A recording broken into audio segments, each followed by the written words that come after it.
Hello dear students, कैसे हैं आप सभी। आई होप कि बहुत अच्छे होंगे। तो इस वीडियो में हम प्रश्नावली 14.1 से क्वेश्चन नंबर 8 को सॉल्व करेंगे। तो देखिए क्वेश्चन नंबर 8 में हमसे क्या कहा गया है।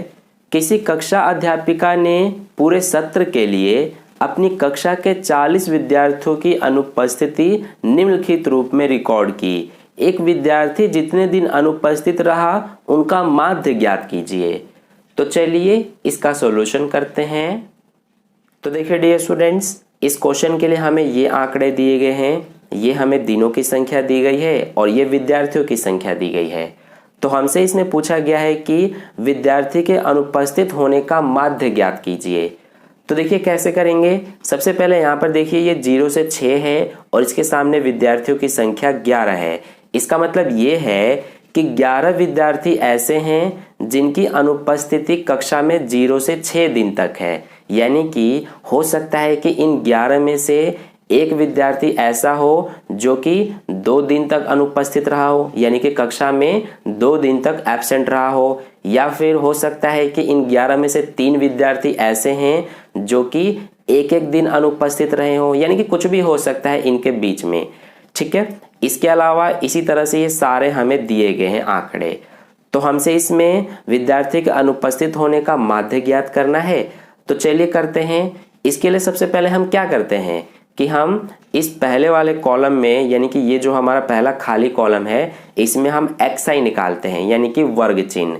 तो यहाँ पर हम xi निकालेंगे और ये क्वेश्चन थोड़ा सा अलग भी है और थोड़ा इंपॉर्टेंट भी है। अलग कैसे है ये मैं आपको आगे बताऊंगा, या फिर आपको पता भी होगा कि अलग कैसे है। ठीक है। तो हम यहाँ पर xi निकालते हैं। सबसे पहले 0 से 6 है तो इसके बिल्कुल बीच में क्या है 3, तो इसीलिए xi हमारा 3 हो जाएगा। ऐसे ही यहाँ पर क्या आएगा, अगला वर्ग अंतराल देखिए 6 से 10 है तो इसके बिल्कुल बीच में क्या है 8 है, तो यहाँ पर 8 आएगा।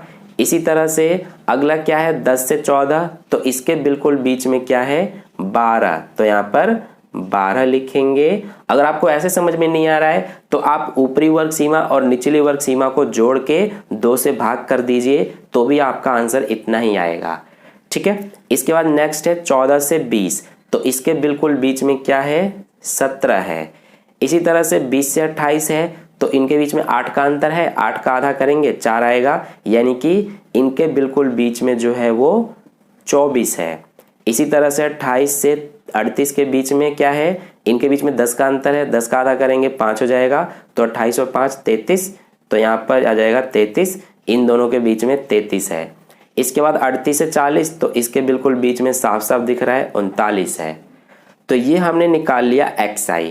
अब इसके बाद हम क्या करेंगे, इस वाले कॉलम में हम fi xi निकालेंगे, क्योंकि इसमें हम माध्य ज्ञात करने के लिए प्रत्यक्ष विधि का यूज कर रहे हैं। ठीक है। और आपको भी इसमें प्रत्यक्ष विधि का ही यूज करना है। क्यों करना है, क्योंकि इसमें जो ये आप वर्ग अंतराल देख रहे हैं, इसमें देखिए 0 से 6 है, फिर 6 से 10 है, फिर 10 से 14, 14 से 20, यानी कि इनके बीच में जो अंतर है वो बराबर नहीं है। यहाँ पर देखिए 0 से 6 के बीच में जो है इनके बीच में 6 का गैप है, लेकिन 6 से 10 के बीच में 4 का गैप है। इसी तरह से यहाँ पर देखिए 20 से 28 के बीच में 8 का गैप है, 28 से 38 के बीच में 10 का गैप है, यानी कि इनके बीच में ये जो वर्ग अंतराल हैं इनके बीच में गैप जो है वो अलग अलग है, यानी कि समान गैप नहीं है। तो जब भी आपका इस तरह का क्वेश्चन होता है जिसमें वर्ग अंतराल के बीच का जो गैप होता है वो समान नहीं होता है, तो आप हमेशा जो प्रत्यक्ष विधि है उसका यूज करेंगे। ठीक है। ये आपके लिए आसान रहेगा क्वेश्चंस को सॉल्व करने में, तो इसीलिए आप प्रत्यक्ष विधि का यूज करेंगे इस तरह के क्वेश्चन को सॉल्व करने में। तो इसीलिए हम इसमें ये प्रत्यक्ष विधि का यूज कर रहे हैं। ठीक है। इसीलिए ये क्वेश्चन थोड़ा अलग है और इस तरह के क्वेश्चंस ज्यादातर एग्जाम में देखने को मिलते हैं, तो इसीलिए आप इस बात का ध्यान रखना जो मैंने आपको अभी बताया है। तो अब देखिए हम यहाँ पर fi xi निकालेंगे। fi 11 है और xi 3 है, तो इन दोनों का गुणा करेंगे तो 11 तिया 33 हो जाएगा। ऐसे ही 10 अट्ठे 80 हो जाएगा, ये 12 सत्ते 84 हो जाएगा, फिर 17 चौक ये हो जाएगा 68, इसी तरह से 24 चौक ये हो जाएगा 96, 33 तिया 99, 39 एकम 39। तो ये हमने FI/XI निकाल लिया। अब इसमें हम कौन सी विधि यूज कर रहे हैं? तो इसमें हम प्रत्यक्ष विधि यूज कर रहे हैं। तो प्रत्यक्ष विधि का क्या सूत्र होता है? ये होता है हमारा माध्य बराबर सिग्मा ऑफ FI/XI बटे में सिग्मा FI। तो अब हमें सिग्मा FI/XI और सिग्मा FI का मान पता करना है। तो सबसे पहले देखिए ये हमारा FI है, तो यहाँ पर हम सिग्मा FI का मान पता करेंगे। इन सबको अगर हम जोड़ेंगे तो हमारा आंसर आएगा 40, क्योंकि हमें ये जो आंकड़ा है ये 40 विद्यार्थियों का दिया गया है, यानी कि ये 40 विद्यार्थियों का रिकॉर्ड है, इसीलिए इनको अगर हम जोड़ेंगे तो आंसर 40 ही आएगा। इसके बाद यहाँ पर हम सिग्मा FI/XI का मान पता करेंगे, तो इसको हमें जोड़ना पड़ेगा पूरा। सबसे पहले देखिए 3 और 4 7, 7 और 8 15, 15 और 6 21, 21 और 9 30, 30 और 9 39, 39 का 9 हासिल 3। इसके बाद 3 और 8 11, 11 और 8 19, 19 और 6 25, 25 और 9 34, 34 और 9 43, 43 और 3 46 और हासिल 3, तो ये हो गया 49। तो ये हमारा आंसर आ रहा है 499। तो सिग्मा FI/XI की जगह पे 499 लिखेंगे, बटे में सिग्मा FI की जगह पे 40 लिखेंगे। ये रहा हमारा 40। अब हमें क्या करना है? 40 से 499 को भाग करना है। तो देखिए 40 से 499 को भाग कर लेते हैं। तो सबसे पहले ये हमारा 40 एकम 40 हो जाएगा, 9 बचेगा, ये 9 उतारेंगे तो 40 दूना ये हो जाएगा 80। अब यहाँ पे ये 9 बचा, ये 9 में से 8 1 बचा। अब इसके बाद 0 बढ़ाएंगे अपनी ओर से, तो यहाँ पर पॉइंट आएगा, तो ये हो जाएगा हमारा 40 के पहाड़े में 4 बार में 160 आ जाएगा। ये घटाएंगे तो 30 बचेगा। अब इसके बाद एक और 0 हम लगाएंगे अपनी ओर से, तो 300 हो गया।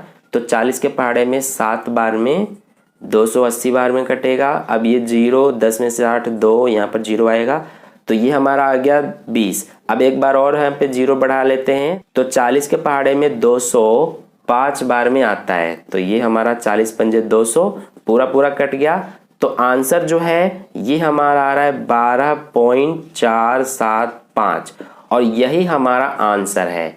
ठीक है, 12.475 ये हमारा आंसर हो जाएगा। अगर आप अपने बुक के आंसर से मैच करेंगे तो आपका आंसर अलग देखने को मिलेगा, क्योंकि बुक में जो है वो आंसर थोड़ा गलत हो गया है, गलत प्रिंट हो गया है, इसीलिए वो आंसर करेक्ट नहीं है। आपका जो ये 12.475 है ये आंसर बिल्कुल करेक्ट है। ठीक है, तो इस तरह से क्वेश्चन नंबर 8 का सॉल्यूशन कंप्लीट हुआ। आई होप आपको अच्छे समझ में आ गया है। अगर फिर भी कहीं कोई डाउट है, कोई क्वेरी है, तो आप मुझसे कमेंट करके पूछ सकते हैं, मैं आपको समझा दूंगा। तो अगर आपको वीडियो अच्छा लगा है तो वीडियो को लाइक कर देना, अपने दोस्तों के साथ भी शेयर कर देना, और अगर आप चैनल पर नए आए हुए हैं तो चैनल को सब्सक्राइब करके बगल में जो बेल आइकन आता है उस पर ऑल नोटिफिकेशन पे क्लिक कर लेना, ताकि नेक्स्ट वीडियो जैसी अपलोड की जाए उसका नोटिफिकेशन सबसे पहले आपको मिल जाए। तो मिलते हैं फिर नेक्स्ट क्वेश्चन के लिए नेक्स्ट वीडियो में। धन्यवाद।